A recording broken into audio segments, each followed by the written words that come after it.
আসসালামু আলাইকুম ওরহমতুল্লাহ। ইসলামিক মাইন্ড পাওয়ার চ্যানেলের সম্মানিত দর্শকবৃন্দ, আপনাদের সবাইকে জানাই আন্তরিক শুভেচ্ছা ও ভালোবাসা। আজ আমরা এমন একটি গুরুত্বপূর্ণ এবং ফজিলতপূর্ণ মাস সম্পর্কে আলোচনা করব, যে মাসের মর্যাদা আল্লাহ তাআলা নিজেই কোরআনে বর্ণনা করেছেন। যে মাসে রয়েছে হজ, কুরবানি, আরাফার দিন, তাকবীরে তাশরিক এবং অসংখ্য নেক আমলের সুবর্ণ সুযোগ। হ্যাঁ প্রিয় ভাই ও বোনেরা, আজকের বিষয় হল পবিত্র জিলহজ মাস 2026। এই মাস শুধুমাত্র একটি ইসলামী মাস নয়, বরং এটি ঈমানকে শক্তিশালী করার, গুনাহ মাফ করানোর এবং আল্লাহর নৈকট্য লাভের এক বিশেষ সময়। পৃথিবীর কোটি কোটি মুসলমান এই মাসে হজ পালন করতে পবিত্র কাবা শরীফের দিকে ছুটে যান। আর যারা হজে যেতে পারেন না, তারাও এই মাসের আমল, রোজা, জিকির, দোয়া এবং কুরবানির মাধ্যমে মহান আল্লাহর সন্তুষ্টি অর্জনের চেষ্টা করেন। আল্লাহ তাআলা পবিত্র কোরআনে সূরা ফাজরে বলেন, ওয়াল ফাজরি ওয়ালায়ালিন আশর, অর্থাৎ শপথ ভোরের এবং শপথ 10 রাতের। মুফাসসিরগণ বলেছেন, এখানে 10 রাত বলতে জিলহজের প্রথম 10 দিনকে বোঝানো হয়েছে। কত বড় মর্যাদা হলে আল্লাহ নিজেই এই দিনের কসম করেন, একবার ভেবে দেখুন। সহিহ বুখারীর একটি হাদিসে রাসূলুল্লাহ সাল্লাল্লাহু আলাইহি ওয়াসাল্লাম বলেছেন, আল্লাহর নিকট জিলহজ্জের প্রথম 10 দিনের নেক আমলের চেয়ে অধিক প্রিয় অন্য কোনো দিনের আমল নেই। সাহাবায়ে কেরাম জিজ্ঞেস করলেন, আল্লাহর পথে জিহাদও নয়? রাসূল সাল্লাল্লাহু আলাইহি ওয়াসাল্লাম বললেন, জিহাদও নয়, তবে সেই ব্যক্তি ব্যতীত যে নিজের জান ও মাল নিয়ে বের হয়েছে এবং কিছুই নিয়ে ফিরে আসেনি। সুবহানাল্লাহ! বুঝতেই পারছেন এই মাসের গুরুত্ব কত বেশি। আজকের এই ভিডিওতে আমরা জানব জিলহজ্জের মাসের আমল কি কি, জিলহজ্জের মাসের রোজা কবে রাখা হয়, বিশেষ করে আরাফার রোজার ফজিলত কি, কুরআন ও হাদিসে এই মাস সম্পর্কে কি বলা হয়েছে এবং কিভাবে আমরা এই মাসকে কাজে লাগিয়ে নিজেদের জীবন পরিবর্তন করতে পারি। অনেক মানুষ শুধু কুরবানির ঈদকেই গুরুত্ব দেয়, কিন্তু এই পুরো মাসের যে বিশাল ফজিলত ও আমল রয়েছে তা অনেকেই জানে না। তাই আজকের আলোচনা আপনার ঈমানকে জাগ্রত করবে ইনশাআল্লাহ। মনে রাখবেন, যে ব্যক্তি এই বরকতময় দিনগুলোকে অবহেলা করবে, সে নিজেই নিজের ক্ষতি করবে। কারণ এই দিনগুলো বারবার আসে না, বছরে মাত্র একবার আসে। আর সৌভাগ্যবানরাই এই দিনগুলোর মর্যাদা বুঝে আল্লাহর ইবাদতে নিজেদের ব্যস্ত রাখে। তাই প্রিয় দর্শক, মনোযোগ দিয়ে পুরো ভিডিওটি দেখুন, কারণ আজকের এই আলোচনা আপনার দুনিয়া ও আখিরাতের জন্য অত্যন্ত গুরুত্বপূর্ণ হতে পারে। জিলহজ মাসের আমল। প্রিয় দর্শক, পবিত্র জিলহজ মাস হল ইবাদত, তওবা, তাকওয়া এবং আল্লাহর নৈকট্য অর্জনের এক মহামূল্যবান সময়। বিশেষ করে জিলহজের প্রথম 10 দিন ইসলামের সবচেয়ে ফজিলতপূর্ণ দিনগুলোর অন্তর্ভুক্ত। এই দিনগুলোতে একজন মুমিনের উচিত বেশি বেশি নেক আমল করা, কারণ এই সময়ের আমল আল্লাহ তাআলার কাছে অত্যন্ত প্রিয়। আল্লাহ তাআলা পবিত্র কোরআনে সূরা হজে বলেন, যাতে তারা তাদের কল্যাণময় স্থানে উপস্থিত হতে পারে এবং নির্দিষ্ট দিনগুলোতে আল্লাহর নাম স্মরণ করতে পারে। সূরা হজ আয়াত 28। এই নির্দিষ্ট দিন সম্পর্কে অধিকাংশ মুফাসসির বলেছেন, তা হল জিলহজের প্রথম 10 দিন। এই আয়াত আমাদের শেখায় যে এই দিনগুলো শুধুমাত্র উৎসবের নয়, বরং আল্লাহর জিকির, ইবাদাত এবং আত্মশুদ্ধির দিন। সহিহ বুখারীর হাদিসে রাসূলুল্লাহ সাল্লাল্লাহু আলাইহি ওয়াসাল্লাম বলেছেন যে আল্লাহর কাছে জিলহজের প্রথম 10 দিনের নেক আমলের চেয়ে অধিক প্রিয় আর কোনো দিনের আমল নেই। এই হাদিস প্রমাণ করে যে এই দিনগুলোতে নামাজ, রোজা, দান সদাকা, তিলাবাত, জিকির, দোয়া সবকিছুর সওয়াব বহুগুণ বৃদ্ধি পায়। তাই একজন সচেতন মুসলমানের উচিত এই সময়কে অবহেলা না করা। এখন প্রশ্ন হলো, জিলহজ মাসে কি কি আমল করা উচিত? প্রথম আমল হলো বেশি বেশি নফল নামাজ আদায় করা। ফরজ নামাজ তো অবশ্যই পড়তে হবে, পাশাপাশি তাহাজ্জুদ, ইশরাক, চাশত এবং অন্যান্য নফল নামাজ আদায় করলে অনেক সওয়াব পাওয়া যায়। কারণ এই দিনগুলোতে প্রতিটি ইবাদতের মূল্য বহুগুণ বেড়ে যায়। দ্বিতীয় গুরুত্বপূর্ণ আমল হলো কোরআন তিলাওয়াত করা। প্রতিদিন নিয়মিত কোরআন পড়া এবং এর অর্থ বোঝার চেষ্টা করা উচিত, কারণ কোরআন মানুষের হৃদয়কে আলোকিত করে এবং আল্লাহর সাথে সম্পর্ককে মজবুত করে। তৃতীয় আমল হলো বেশি বেশি জিকির করা, বিশেষ করে সুবহানাল্লাহ, আলহামদুলিল্লাহ, আল্লাহু আকবার, লা ইলাহা ইল্লাল্লাহ বেশি বেশি পড়া উচিত। মুসনাদ আহমদের একটি হাদিসে রাসূল সাল্লাল্লাহু আলাইহি ওয়াসাল্লাম বলেছেন যে এই দিনগুলোতে বেশি বেশি তাহলিল, তাকবীর এবং তাহমিদ পাঠ করো। তাই এই সময় ঘরে বাইরে মসজিদে চলাফেরার সময় মুখে মুখে আল্লাহর জিকির রাখা একজন মুমিনের অন্যতম কাজ হওয়া উচিত। চতুর্থ আমল হলো তওবা ও ইস্তেগফার করা। আমরা প্রতিদিন অনেক গুনাহ করি, অনেক ভুল করি। এই বরকতময় দিনগুলো আল্লাহর কাছে ফিরে আসার সুবর্ণ সুযোগ। বেশি বেশি আস্তাগফিরুল্লাহ পড়া উচিত এবং অন্তর থেকে কান্না করে আল্লাহর কাছে ক্ষমা চাইতে হবে, কারণ আল্লাহ তাআলা তওবাকারীদের ভালোবাসেন। পঞ্চম গুরুত্বপূর্ণ আমল হলো দান সদাকা করা, গরিব দুঃখীদের সাহায্য করা, ক্ষুধার্তকে খাবার দেওয়া, ইয়েতিমের পাশে দাঁড়ানো। এসব কাজ আল্লাহর কাছে অত্যন্ত প্রিয়। সামর্থ্য অনুযায়ী দান করলে আল্লাহ রিজিক বৃদ্ধি করেন এবং বিপদ দূর করেন। ষষ্ঠ আমল হলো আরাফার দিনের রোজা রাখা। যারা হজে নেই তাদের জন্য 9 জিলহজের রোজা অত্যন্ত ফজিলতপূর্ণ। সহিহ মুসলিমের হাদিসে এসেছে, রাসূল সাল্লাল্লাহু আলাইহি ওয়াসাল্লাম বলেছেন যে আরাফার দিনের রোজা পূর্ববর্তী 1 বছর এবং পরবর্তী 1 বছরের গুনাহের কাফফারা হয়ে যায়। সুবহানাল্লাহ, একটি রোজার এত বড় প্রতিদান। সপ্তম আমল হলো কুরবানি করা। যারা সামর্থ্যবান তাদের জন্য কুরবানি একটি গুরুত্বপূর্ণ ইবাদত। এটি শুধুমাত্র পশু জবাই নয়, বরং আল্লাহর আদেশের প্রতি আনুগত্যের প্রতীক। কুরবানির ঘটনা আমাদের শেখায় যে আল্লাহর সন্তুষ্টির জন্য সবচেয়ে প্রিয় জিনিসও ত্যাগ করতে প্রস্তুত থাকতে হবে। অষ্টম আমল হলো আত্মীয়তার সম্পর্ক বজায় রাখা। অনেক মানুষ আত্মীয়দের সাথে সম্পর্ক নষ্ট করে রাখে। এই মাসে সম্পর্ক ঠিক করা, ক্ষমা করা এবং ভালোবাসা ছড়িয়ে দেওয়া অত্যন্ত উত্তম কাজ। নবম আমল হলো গুনাহ থেকে বেঁচে থাকা। শুধু ইবাদত করলেই হবে না, হারাম কাজ থেকেও দূরে থাকতে হবে। মিথ্যা, গীবত, অশ্লীলতা, নামাজ অবহেলা এসব থেকে নিজেকে বাঁচাতে হবে, কারণ গুনাহ নেক আমলের বরকত নষ্ট করে দেয়। দশম আমল হলো বেশি বেশি দোয়া করা। বিশেষ করে নিজের জন্য, পরিবার, মা বাবা এবং পুরো মুসলিম উম্মাহর জন্য দোয়া করা উচিত, কারণ এই দিনগুলো দোয়া কবুলের বিশেষ সময়। প্রিয় ভাই ও বোনেরা, জিলহজের এই দিনগুলো খুব দ্রুত চলে যায়। তাই সময় নষ্ট না করে আজ থেকেই আল্লাহর পথে ফিরে আসুন। হয়তো এটাই আমাদের জীবনের শেষ জিলহজ হতে পারে। তাই এই মাসকে শুধু ঈদের আনন্দে সীমাবদ্ধ না রেখে ইবাদতের মাধ্যমে নিজেদের জীবনকে বদলে দেওয়ার চেষ্টা করি। আল্লাহ তাআলা আমাদের সবাইকে জিলহজের বরকতময় আমল করার তৌফিক দান করুন। আমিন। জিলহজ মাসের রোজা কবে এবং এর ফজিলত? প্রিয় দর্শক, পবিত্র জিলহজ মাসের সবচেয়ে গুরুত্বপূর্ণ আমলগুলোর মধ্যে একটি হলো রোজা রাখা। বিশেষ করে জিলহজের প্রথম 9 দিনের রোজা একজন মুমিনের জন্য অনেক বড় নেকি ও ফজিলতের কারণ। ইসলামে কিছু বিশেষ সময় রয়েছে যেসব সময়ে ইবাদতের সওয়াব বহুগুণ বৃদ্ধি করে দেওয়া হয়। জিলহজের প্রথম 10 দিন তেমনই একটি বরকতময় সময়। এই দিনগুলোতে রোজা রাখা আল্লাহর কাছে অত্যন্ত প্রিয় আমল। তবে মনে রাখতে হবে, 10 জিলহজ অর্থাৎ ঈদুল আজহার দিনের রোজা রাখা হারাম। তাই রোজা রাখা হয় 1 জিলহজ থেকে 9 জিলহজ পর্যন্ত। বিশেষ করে 9 জিলহজ অর্থাৎ আরাফার দিনের রোজার ফজিলত অসাধারণ। ইসলামী ক্যালেন্ডার চাঁদ দেখার উপর নির্ভরশীল হওয়ায় 2026 সালে বিভিন্ন দেশে জিলহজ শুরু হওয়ার তারিখ কিছুটা ভিন্ন হতে পারে। সম্ভাব্য হিসাব অনুযায়ী 2026 সালে জিলহজ মাস শুরু হতে পারে মে মাসের মাঝামাঝি সময়। তবে সঠিক তারিখ নির্ভর করবে চাঁদ দেখার ওপর। তাই মুসলমানদের উচিত নিজ নিজ দেশের ইসলামিক ফাউন্ডেশন বা চাঁদ দেখা কমিটির ঘোষণার প্রতি লক্ষ্য রাখা। যখন জিলহজ শুরু হবে তখন থেকেই প্রথম 9 দিনের রোজা রাখা উত্তম। অনেক সাহাবায়ে কেরাম এই দিনগুলোতে নিয়মিত রোজা রাখতেন। সুনানে আবু দাউদের বর্ণনায় এসেছে, রাসূলুল্লাহ জিলহজের প্রথম 9 দিনের রোজা রাখতেন। যদিও সব হাদিসের বর্ণনা একই রকম নয়, তবে অধিকাংশ আলেম একমত যে এই দিনগুলোর রোজা রাখা অত্যন্ত ফজিলতপূর্ণ নফল ইবাদত। বিশেষ করে আরাফার দিনের রোজা নিয়ে রাসূল অসাধারণ সুসংবাদ দিয়েছেন। সহিহ মুসলিমে বর্ণিত আছে, রাসূলুল্লাহ বলেছেন, আমি আল্লাহর কাছে আশা করি আরাফার দিনের রোজা পূর্ববর্তী 1 বছর এবং পরবর্তী 1 বছরের গুনাহের কাফফারা হয়ে যাবে।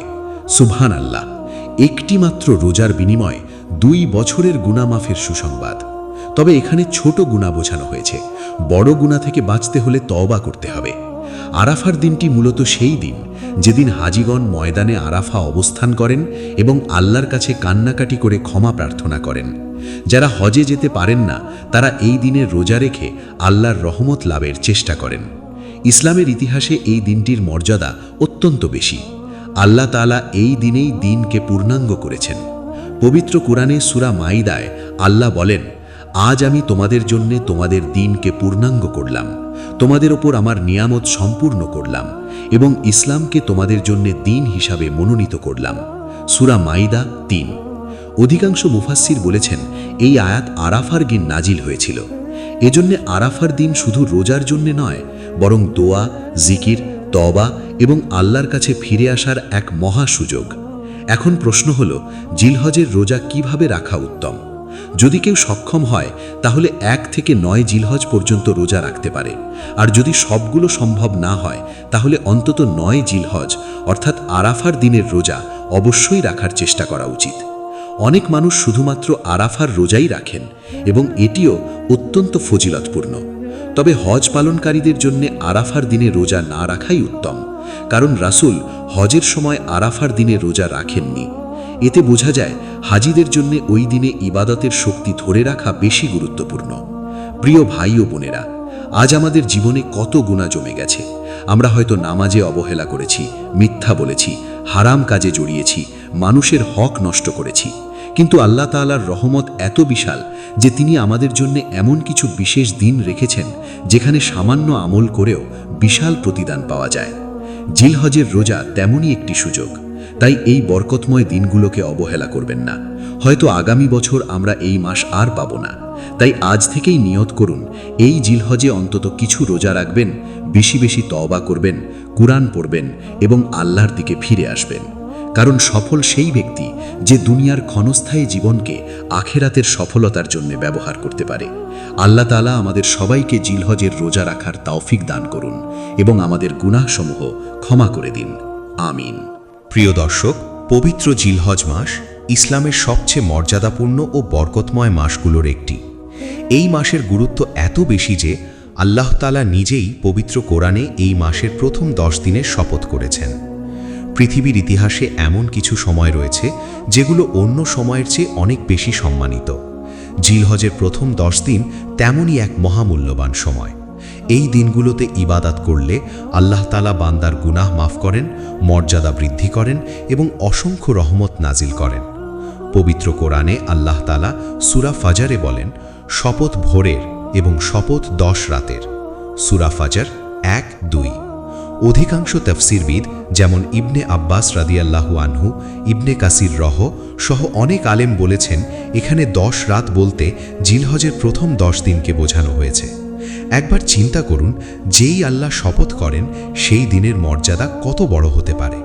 এটি প্রমাণ করে যে এই দিনগুলো সাধারণ কোনো দিন নয়, বরং আল্লাহর বিশেষ রহমত ও বরকতের সময়।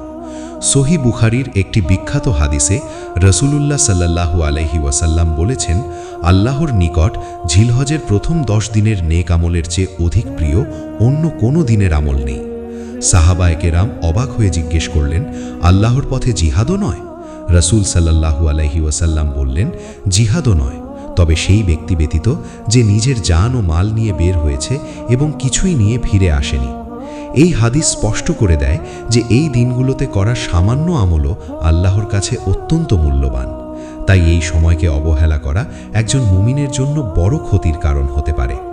জিলহজ মাসের অন্যতম বড় ফজিলত হল এই মাসে হজের মতো মহান ইবাদত পালিত হয়। পৃথিবীর বিভিন্ন প্রান্ত থেকে লাখো মুসলমান মসজিদুল হারামে সমবেত হন শুধুমাত্র আল্লাহর সন্তুষ্টির জন্য। হজ ইসলামের 5টি স্তম্ভের একটি। যেই ব্যক্তি একনিষ্ঠভাবে হজ পালন করে এবং গুনাহ থেকে বেঁচে থাকে, সে নবজাত শিশুর মতো নিষ্পাপ হয়ে ফিরে আসে। সহিহ মুসলিমে রাসূল সাল্লাল্লাহু আলাইহি ওয়াসাল্লাম বলেছেন, যে ব্যক্তি আল্লাহর সন্তুষ্টির জন্য হজ করল এবং অশ্লীলতা এবং গুনাহ থেকে বেঁচে থাকল, সে এমন নিষ্পাপ হয়ে ফিরে আসবে যেমন তার মা তাকে জন্ম দিয়েছিল। সুবহানাল্লাহ! এর চেয়ে বড় সৌভাগ্য আর কি হতে পারে? জিলহজ মাসের আরেকটি বড় ফজিলত হল আরাফার দিন। 9 জিলহজকে বলা হয় বছরের শ্রেষ্ঠ দিনগুলোর একটি। এই দিনে আল্লাহ তাআলা অসংখ্য বান্দাকে জাহান্নাম থেকে মুক্তি দেন। সহিহ মুসলিমে এসেছে, রাসূল সাল্লাল্লাহু আলাইহি ওয়াসাল্লাম বলেছেন, আরাফার দিনের চেয়ে বেশি কোনো দিন নেই যেদিন আল্লাহ এত অধিক বান্দাকে জাহান্নাম থেকে মুক্তি দেন। এই দিনে দোয়া কবুল হয়, তওবা গ্রহণ করা হয় এবং আল্লাহর রহমত আকাশ থেকে বর্ষিত হয়। তাই একজন মুমিনের উচিত এই দিনটি ইবাদত, কান্নাকাটি এবং আল্লাহর কাছে ফিরে আসার মাধ্যমে কাটানো। জিলহজ মাসের আরেকটি গুরুত্বপূর্ণ ফজিলত হল কুরবানি। 10 জিলহজ থেকে শুরু হয় ঈদুল আজহা এবং কুরবানির ইবাদত। এই কুরবানির ইতিহাস জড়িয়ে আছে হজরত ইব্রাহিম আলাইসাল্লাম এবং হজরত ইসমাইল আলাইসাল্লামের মহান ত্যাগের সাথে। আল্লাহর আদেশ পালন করার জন্য একজন পিতা তার সবচেয়ে প্রিয় সন্তানকে কুরবানি করতে প্রস্তুত হয়েছিলেন, আর সেই আনুগত্যের প্রতিদান হিসেবে আল্লাহ তাআলা একটি পশু পাঠিয়ে দেন। এই ঘটনা আমাদের শেখায় প্রকৃত ঈমান হল আল্লাহর আদেশের সামনে নিজের ইচ্ছাকে কুরবানি করে দেওয়া। পবিত্র কোরআনে আল্লাহ বলেন, আল্লাহর কাছে পৌঁছায় না তাদের গোশত কিংবা রক্ত, বরং পৌঁছায় তোমাদের তাকওয়া। সূরা হজ 37। অর্থাৎ কুরবানির মূল উদ্দেশ্য হল অন্তরের তাকওয়া ও আল্লাহ ভীতি অর্জন করা। জিলহজ মাসের ফজিলতের আরেকটি দিক হল এই সময়ে বেশি বেশি জিকির করার গুরুত্ব। বিশেষ করে তাকবীর, তাহমিদ ও তাহলিল পাঠ করা অত্যন্ত সওয়াবের কাজ। সাহাবায়ে কেরাম এই দিনগুলোতে উচ্চস্বরে আল্লাহু আকবার, আল্লাহু আকবার, লা ইলাহা ইল্লাল্লাহু আল্লাহু আকবার, ওয়ালিল্লাহিল হামদ পড়তেন। এতে চারদিকে আল্লাহর মহত্বের ঘোষণা ছড়িয়ে পড়ত।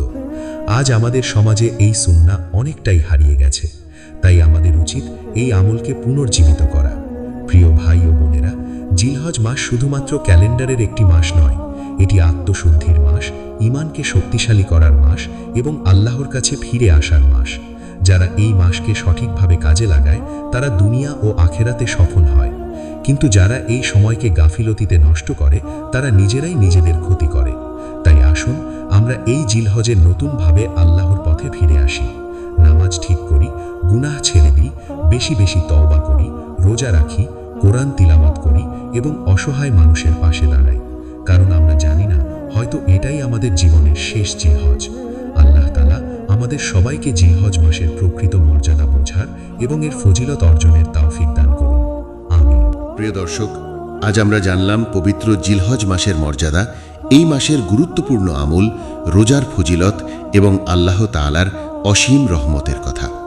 এই মাস আমাদের জন্য শুধু একটি ইসলামিক মাস নয়, বরং এটি হল নিজের জীবন পরিবর্তনের এক বিশাল সুযোগ।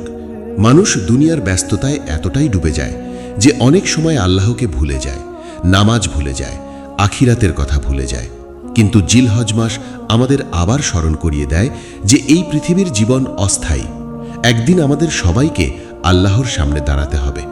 তখন আমাদের সম্পদ, সৌন্দর্য কিংবা ক্ষমতা কোনো কাজে আসবে না, কাজে আসবে শুধু ঈমান এবং নেক আমল। তাই এই বরকতময় দিনগুলোকে অবহেলা না করে আল্লাহর দিকে ফিরে আসুন।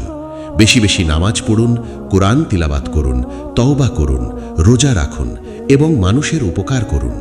মনে রাখবেন, আল্লাহ তাআলা বান্দার সামান্য নেক আমলকেও অনেক বড় করে দেন, যদি তা আন্তরিকতার সাথে করা হয়। আজ হয়তো আমরা সুস্থ আছি, সময় পাচ্ছি, ইবাদত করার সুযোগ পাচ্ছি, কিন্তু কে জানে আগামী জিলহজ পর্যন্ত আমরা বেঁচে থাকব কিনা। কত মানুষ গত বছর আমাদের সাথে ছিল, আজ তারা কবরের বাসিন্দা। তাই সময় থাকতে আল্লাহর পথে ফিরে আসাই হলো প্রকৃত বুদ্ধিমানের কাজ।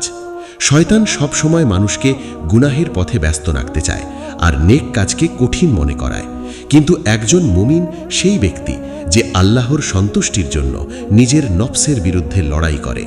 জিলহজের এই দিনগুলো সেই লড়াইয়ের সেরা সময়। এই সময় করা দোয়া, কান্না, তওবা এবং ইবাদত আল্লাহ তাআলার দরবারে বিশেষভাবে কবুল হয়। তাই রাতের নির্জনে আল্লাহকে ডাকুন, নিজের গুনাহের জন্য ক্ষমা চান এবং বলুন, হে আমাদের রব, আমাকে হেদায়ত দিন, আমার জীবনকে বদলে দিন, আমাকে আপনার প্রিয় বান্দাদের অন্তর্ভুক্ত করুন। কারণ আল্লাহ কখনো তার বান্দাকে ফিরিয়ে দেন না যদি সে সত্যিকারভাবে তার দিকে ফিরে আসে। প্রিয় ভাই ও বোনেরা, দুনিয়ার সুখ সাময়িক, কিন্তু আখেরাতের জীবন চিরস্থায়ী। তাই আমরা যেন দুনিয়ার মোহে পড়ে নিজেদের আখেরাত নষ্ট না করি। এই জিলহজ হোক আমাদের জীবনের নতুন সূচনা, গুনাহমুক্ত জীবনের শুরু এবং আল্লাহর সাথে সম্পর্ক মজবুত করার এক নতুন অধ্যায়। আল্লাহ তাআলা আমাদের সবাইকে এই বরকতময় মাসের ফজিলত অর্জনের তৌফিক দান করুন, আমাদের গুনাহসমূহ ক্ষমা করুন, আমাদের হৃদয়কে ঈমানের আলোয় আলোকিত করুন এবং কিয়ামতের দিন আমাদেরকে জান্নাতুল ফিরদাউস দান করুন। আমিন ইয়া রাব্বাল আলামিন। শেষ করছি একটি সুন্দর দোয়ার মাধ্যমে। রাব্বানা আতিনা ফিদ দুনিয়া হাসানা ওয়া ফিল আখিরাতি হাসানা ওয়া কিনা আযাবান নার। অর্থাৎ, হে আমাদের রব, আমাদেরকে দুনিয়াতে কল্যাণ দান করুন, আখিরাতেও কল্যাণ দান করুন এবং আমাদেরকে জাহান্নামের শাস্তি থেকে রক্ষা করুন। আমিন। ইসলামিক মাইন্ড পাওয়ার চ্যানেলের পক্ষ থেকে সবাইকে জানাই শুভেচ্ছা ও দোয়া। আল্লাহ হাফেজ।